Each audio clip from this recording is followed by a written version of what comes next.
নমস্কার, অ্যাস্ট্রোপিকে অকাল ভাগবতে আপনাদের সবাইকে স্বাগত জানাই। নতুন বছর আগত, সবাই ভাবছেন যে এই বছর রাশিফল কি হবে, আমার রাশি কেমন যাবে। আজকে আমাদের আলোচ্য বিষয় মেষ রাশি 2024 সাল কেমন যাবে। যদি আপনি এমন কাউকে খুঁজছেন যে আপনাকে সাফল্যের চূড়ায় নিয়ে যাবে, তাহলে বলবো আয়নার সামনে দাঁড়ান, আপনি নিজেই সেটা, আপনি নিজেই সেই সাফল্যের চূড়ায় একা একাই যেতে পারেন।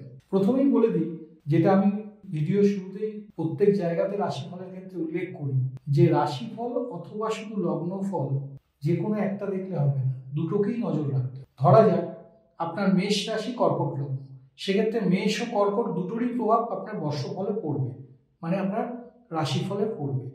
তো সেক্ষেত্রে শুধু মেষ রাশি ধরে যদি রাশিফল দেখেন ভুল হবে, আবার কর্কট রাশি বা কর্কট লগ্ন ধরে যদি রাশিফল দেখেন সেক্ষেত্রেও অমিল হবে। আপনাকে দুটোই প্যারালালি দেখতে হবে। মেষ রাশি, যার অধিপতি মঙ্গল অশ্বিনী নক্ষত্রের 4 চরণ, ভরণী নক্ষত্রের 4 চরণ ও কৃত্তিকা নক্ষত্রের 1 চরণ নিয়ে অবস্থান। সংখ্যাতত্ত্বে 2024 অর্থাৎ 2+0+2+4 টোটাল 8 মূলাঙ্ক এই বছর কিন্তু বুঝিয়ে দিচ্ছে শনিদেবের প্রভাব আপনাদের জীবনে অপরিসীম থাকবে। দীর্ঘদিনের কঠিন পরিশ্রমের ফল, যেটা গত 6 মাস ধরে আপনারা স্ট্রাগল করছিলেন, সফলতা সেভাবে আসছিল না, অনেক লড়াই করতে হচ্ছিল, সব জায়গাতে ভাগ্য সাথ দিচ্ছিল না, তার কিন্তু ফল এই 2024 কিন্তু আপনাদের দেবে। আমরা যখন বর্ষফল নিয়ে আলোচনা করি তখন মূল 3টি গ্রহের ট্রানজিট অথবা বাৎসরিক অবস্থান দেখে থাকি। এক, রাহু কেতু। এই বছরে রাহু দ্বাদশী আর কেতু আপনাদের ষষ্ঠে অবস্থান করছে। 2, বৃহস্পতি। দেবগুরু বৃহস্পতি 1 মে ফার্স্ট হাফ অবধি, ট্রানজিটের আগে অবধি আপনাদের লগ্নে গজকেশরী যোগ তৈরি করেছে। আর আপনারা জানেন যে রাহু আপনাদের লগ্নে থাকার জন্য যে নেগেটিভ যোগা তৈরি হয়েছিল, রাহু অলরেডি মিনের ঘরে চলে যাওয়ার জন্য মেষ ছেড়ে, তা থেকে আপনারা মুক্ত হয়েছে এবং শুভযোগ তৈরি হয়েছে।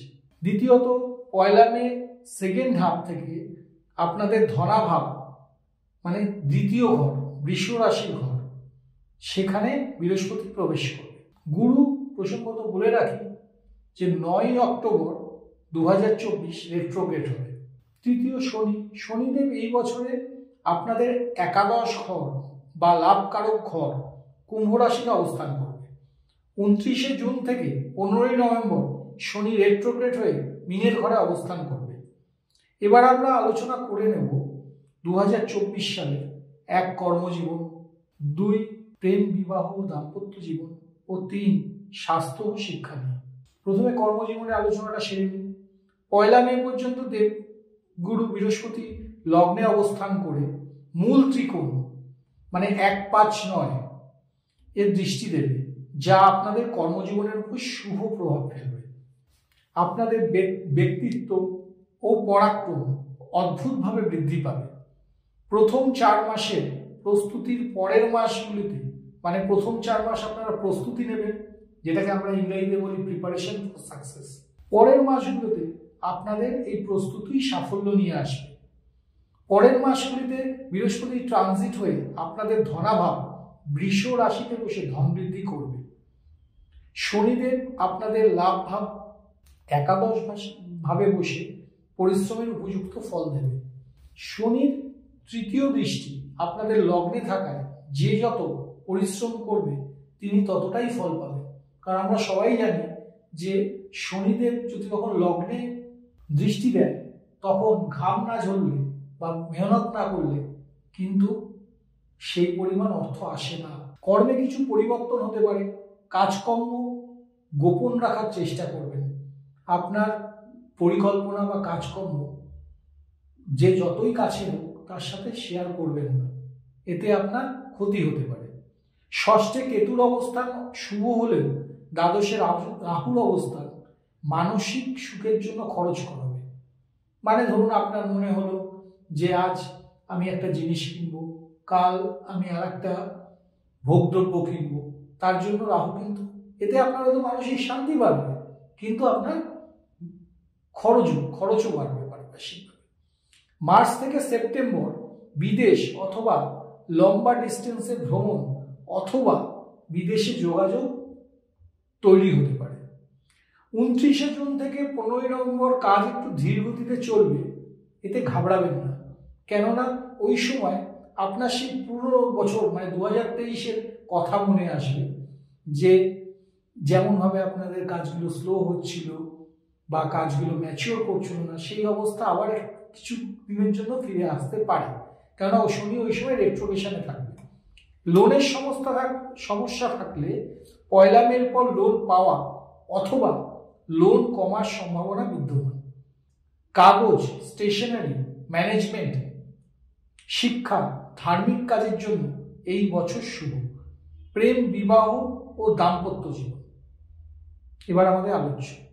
এই বছর প্রেম, বিবাহ, দাম্পত্য জীবনের জন্য শুভ। যাদের বিয়ে হয়নি তাদের 1 মের পর বিয়ের যোগ বিদ্যমান, কারণ আমরা সবাই জানি বৃহস্পতি যখন দ্বিতীয় সপ্তমে দৃষ্টি দেয় তখন বিবাহ যোগ তৈরি হয়। পূর্বে কেতু আপনাদের সপ্তম ঘরে ছিল, ফলে বৈবাহিক জীবনের সুখ বিঘ্নিত হয়েছিল, কিন্তু এবছর ষষ্ঠ ঘরে বসে সেই সমস্যা তৈরি হবে না, বৈবাহিক জীবন ভালো থাকবে। গুরুর পঞ্চম ও সপ্তম দৃষ্টি প্রেম, সন্তান ও পার্টনারশিপের জন্য বেশ ভালো, কিন্তু এখানে একটি সাবধানতার কথা বলবো, বিশেষত গর্ভবতী মহিলাদের জন্য, কারণ যেহেতু শনির দৃষ্টি থাকবে তাই তারা সাবধানে থাকবে। সন্তান প্রসব বা সন্তান ধারণের ক্ষেত্রে সমস্যা তৈরি হতে পারে। এবার নেক্সট আমাদের আলোচ্য বিষয় স্বাস্থ্য ও শিক্ষা কেমন যাবে 2024। পেটের সমস্যা, নিঃশ্বাসের সমস্যা হতে পারে। শিক্ষার জন্য এই বছর শুভ ও বিদেশ যোগ বিদ্যমান। মেষ রাশি এবছর আমি কিছু ছোট ছোট করে প্রতিকার দেব, যেগুলো আপনারা করবেন এবং আশা করি আপনারা ভালো থাকবেন। প্রথম প্রতিকার, প্রতিদিন সকালে ঘুম থেকে উঠে সূর্য প্রণামের অভ্যাস করবেন।